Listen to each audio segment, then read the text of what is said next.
c'est tellement... Ça te comble de bonheur en fait, tu vois. Il est tellement gourmand par rapport à un vieux truc que t'achètes. Mais oui. Et t'es là, il y a ça, il y a 2 tranches et tu dis ah j'ai bien mangé. Les gars, mais faites les recettes, c'est pour ça que vous prenez pas le temps de vous abonner. C'est parce que vous faites pas les recettes entières.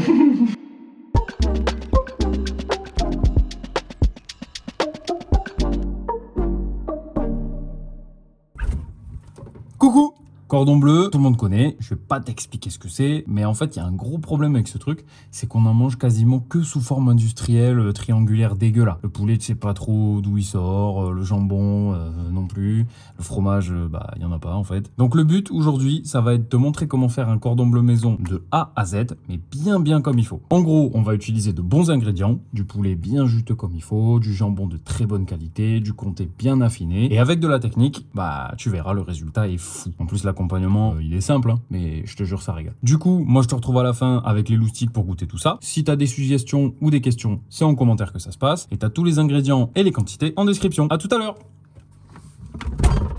Commence par préparer ton poulet. Comme d'hab, enlève un max d'humidité avec un sopalin et découpe-le dans le sens de la longueur, de sorte à pouvoir l'ouvrir un peu comme un papillon. Essaye vraiment d'attaquer le plus au milieu possible pour avoir 2 couches qui ont à peu près la même épaisseur, en faisant bien attention de ne pas complètement le couper en deux non plus. Vas-y vraiment petit à petit, jusqu'à avoir un filet relativement symétrique une fois que tu le mets à plat. Ensuite, tu vas juste devoir lui péter sa gueule. Dépose-le du côté où tu l'as ouvert sur un film plastique, avec un tout petit peu d'eau pour pas qu'il colle trop. Redépose un film plastique sur le dessus, couvre le tout avec un torchon pour amortir le choc un minimum quand même, et saisis ta meilleure casserole ou poêle en inox, parce qu'on va en découdre. Tape bien ton filet ouvert avec le dos de ta casserole, en essayant d'atterrir le plus à plat possible, sans mettre trop de force, on veut pas trop casser la structure de la viande, mais assez pour quand même l'aplatir. N'hésite pas à regarder de temps en temps en dessous pour voir le résultat, et quand tu as un filet d'à peu près 2-3 cm d'épaisseur et assez large pour pouvoir le refermer, tu peux enfin le laisser tranquille le pauvre. Du coup, retire le torchon et la couche de film plastique du dessus, mets du sel, du poivre, dépose une tranche de ton jambon, un beau bloc de comté, et referme ton filet en essayant de colmater un maximum les potentielles fuites. Rabat ensuite ton film plastique un côté après l'autre en serrant un maximum, et le but maintenant ça va être de faire une ballotine, un peu comme un emballage de bonbons en fait, pour vraiment sceller ta garniture dans ton filet de poulet. Pour bien la serrer, il va falloir la faire rouler comme ça quelques fois. N'hésite pas à faire un petit trou dans ton plastique sur le côté si tu vois qu'il y a de l'air qui se coince à l'intérieur, histoire de le laisser sortir, ça va vraiment t'aider à avoir un résultat bien compact. Ensuite, c'est optionnel, mais tu peux la mettre 10 minutes au congélateur, histoire qu'elle se raffermisse un peu, et on passe à la panure. Il va te falloir 3 assiettes. Une première avec de la farine, une deuxième dans laquelle tu peux déposer 2 œufs et une bonne pincée de sel. Bats bien tes œufs jusqu'à ce qu'ils soient bien liquides grâce au sel, que le jaune et le blanc soient bien mélangés, et une dernière avec de la chapelure panko. N'importe quelle chapelure peut faire l'affaire, hein. C'est juste que la panko, je trouve ça un peu plus adapté. Retire le film plastique de ta ballotine et mets-le de côté au cas où, tu verras pourquoi plus tard. Dépose ton cordon bleu dans la farine en faisant bien en sorte que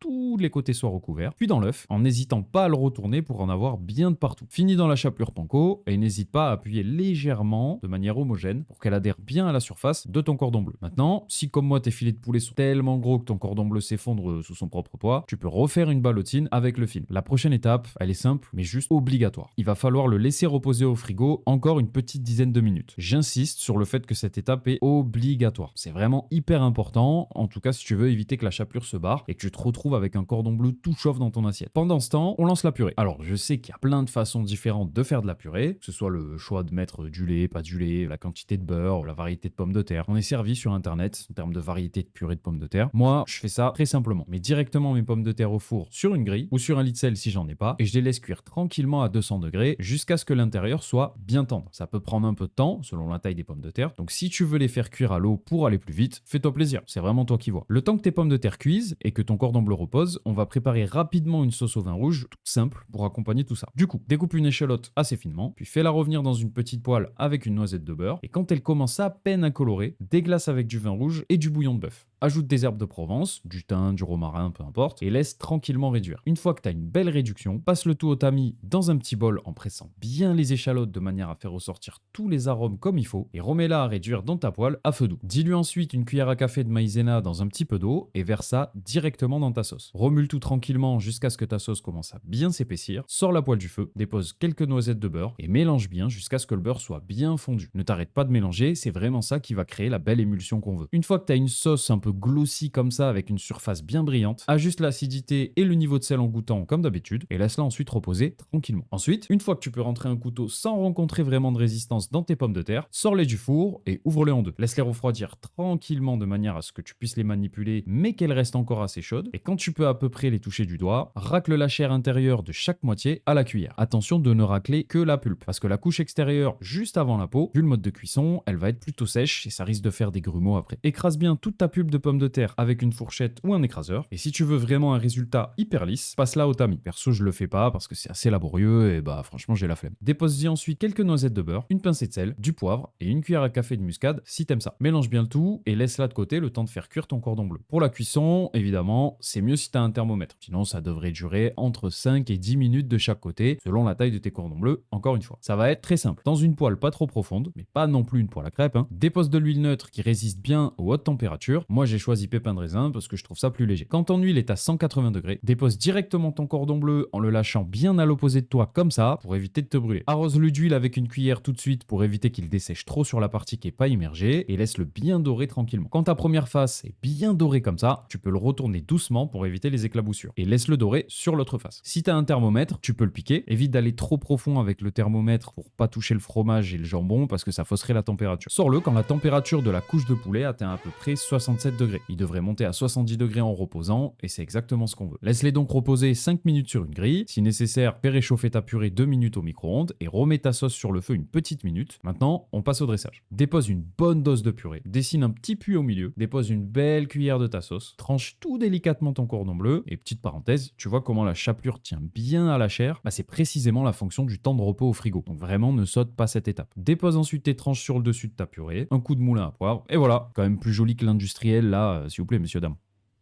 Allez. Quoi? Il a faim, je crois. Salut les abonnés! Bonsoir. Ça va être du peps, ça y est, on a fini de dormir, c'est maintenant. On est de retour enfin pour vous jouer un mauvais tour. Là, les gars, il y en a un déjà, il a le zizi plein de pis. Il a qu'une envie, c'est manger depuis tout à l'heure. Aïe. Du coup, on va plonger dedans peut-être la première parce que regardez-moi cette putain d'assiette, je vais péter un plomb gros. On commence par l'entame. C'est un fromage, On y va. On sent bien. La collab avec Luigi Laffineur bientôt. Allez, on goûte là, c'est la déguste. Oh putain, on va beaucoup parler là. Tendre. Je pleure sur le poulet. La sauce les gars. La sauce est dingue. Itadakimasu. Bismillah. Franchement, c'est un pur plaisir. Putain, la panure. Les gars, n'oubliez pas de faire reposer le cordon bleu au frigo au moins 10-15 minutes. Je vous jure que ça fait toute la diff. Parce que la panure, elle, je sais pas, j'ai l'impression qu'elle perd de l'eau. Il y a l'œuf qui perd de l'eau un peu. Je sais pas ce qui se passe en fait. Je sais pas, je comprends pas. Mais elle adhère bien au poulet. Il n'y a pas d'espace entre les deux. C'est n'importe quoi. Ok, oh, regardez-moi ça, regardez. Oh, le cheese. Oh putain, c'est exactement la même chose. Donc là, le jambon, le poulet, le comté, la panure. Si bon. Les lunettes vont bien. En plus la sauce se marie très bien avec la purée. Mais putain franchement je pense que, alors je sais pas si c'est parce que j'ai très faim, mais que je me suis rarement autant régalé sur ta chaîne mon petit gars. Oh mais tu sais. En plus c'est travaillé et tout, genre c'est... Quand tu le manges comme ça et quand tu le prends à Intermarché ou fait... Ouais, les cordons bleus, le gaulois. Putain, c'est dégueulasse, c'est de la merde à côté. C'est tellement... compliqué. Ça te comble de bonheur en fait, tu vois. Il est tellement gourmand par rapport à un vieux truc que t'achètes. Mais oui. Et t'es là, il y a ça, il y a 2 tranches et tu dis ah j'ai bien mangé. Non, t'as pas bien mangé. Là t'as bien mangé. Ouais, puis un cordon bleu acheté en supermarché, moi il m'en faut 2 pour être calé, tu vois.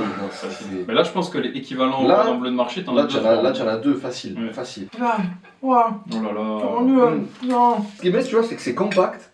Tu te dis putain ça va être mastoc, et en fait non, il y a tout qu'il faut en bouche et tout, c'est trop bien. Mais c'est le principe de la ballotine. Faites bien la ballotine parce que du coup c'est ça qui fait que t'as un truc bien symétrique du poulet partout. C'est pas si dur si tu prends le temps de le faire, comme d'hab en fait, c'est tout. Si tu suis la recette, ça te prend 15-20 minutes, un grand max genre 15-20 minutes, et t'as des cordons bleus des ténèbres. Genre les cordons bleus deviennent un truc un peu premium à manger. C'est vraiment, même en resto, tu vois, en comparaison, là c'est mieux. Je suis désolé. C'est juste que ce mec aurait pu ouvrir un restaurant, il a décidé de se lancer sur YouTube, et c'est magnifique parce qu'il en fait profiter tout le monde. Mec, mais les gars, je vais vous embrasser sur la bouche. Bon les gars, vous avez compris, je pense que le topo c'est délicieux. Franchement, faites la recette, je vous en supplie. Les gars, mais faites les recettes, c'est pour ça que vous prenez pas le temps de vous abonner. C'est parce que vous faites pas les recettes entières. Mais faites-vous plaisir en fait. Cuisinez les gars. Ouais. Et mesdames aussi, pardon. Et abonnez-vous parce que faites-moi plaisir aussi un peu quand même. Ouais, il mérite, franchement là, rien que ce merci soir, les gars. Bravo. Ah. Combini. Combini. Combini. C'est la boîte à questions, partie 4. Y'a pas moyen, Jack. Allez, c'est maintenant, ça s'arrête.